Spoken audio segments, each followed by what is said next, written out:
Some houses carry memories, others carry curses. But this house carries hunger, a hunger for the living, a hunger that never ends. Tonight, I'll tell you the story of the lost child's house. Asterisk, in the heart of a forgotten town, hidden beneath twisted oak trees, stood an abandoned house that no one dared to enter.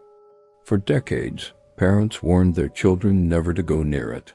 They said the walls were alive, breathing, and that every window was an eye, watching, waiting.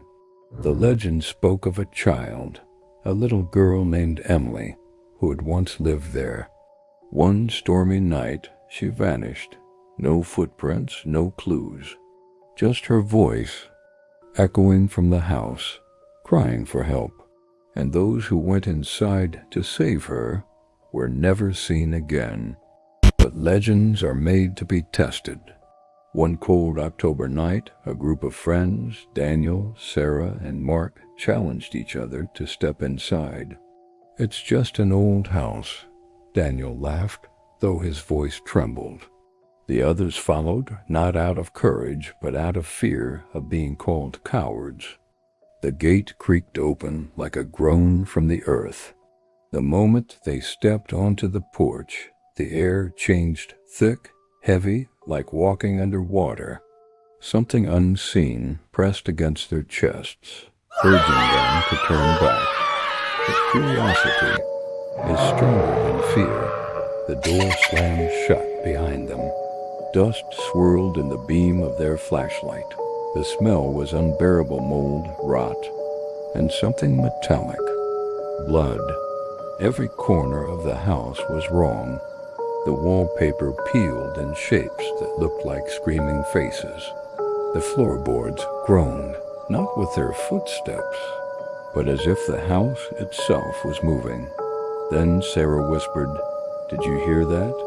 From the upstairs hallway came the faint sound of a child, humming. A nursery rhyme, slow, broken. The melody crawled into their bones, chilling them to the core. Asterisk, they followed the sound.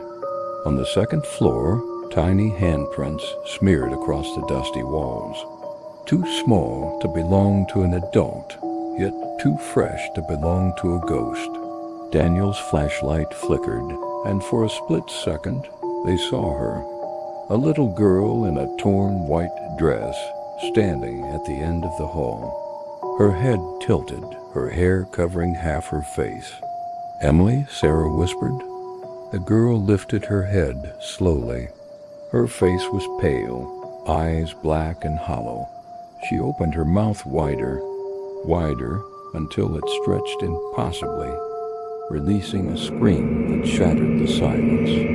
The lights died, the hallway went black, panic set in.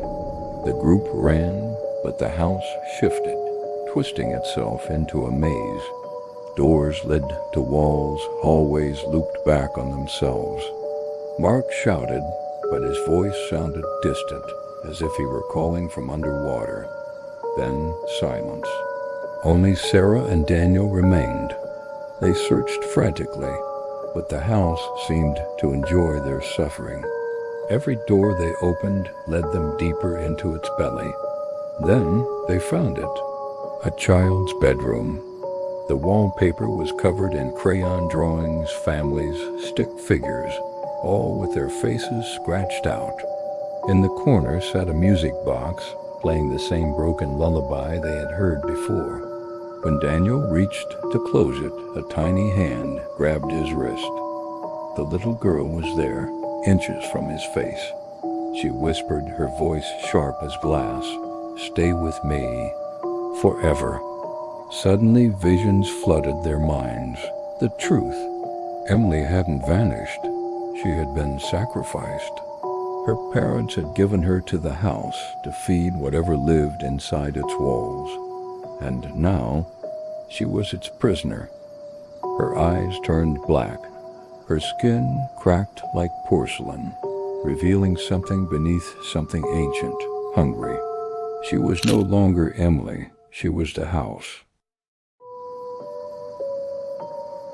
Asterisk. The walls began to bleed. Faces pressed out from the wallpaper, screaming silently. Mark's voice returned, but it wasn't his own. It was distorted, demonic.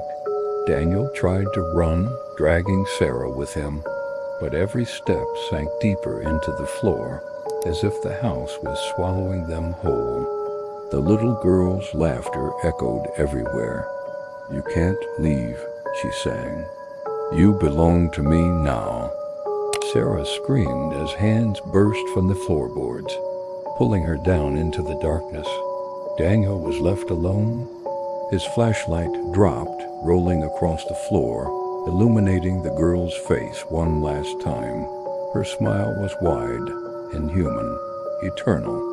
The house still stands at the edge of town, windows boarded, doors chained. But every midnight, the boards creak, the chains rattle, and if you listen closely, you'll hear the cries of Daniel, Sarah, and Mark joining Emily in her endless song. And if you're foolish enough to step inside, the house will be waiting, hungry,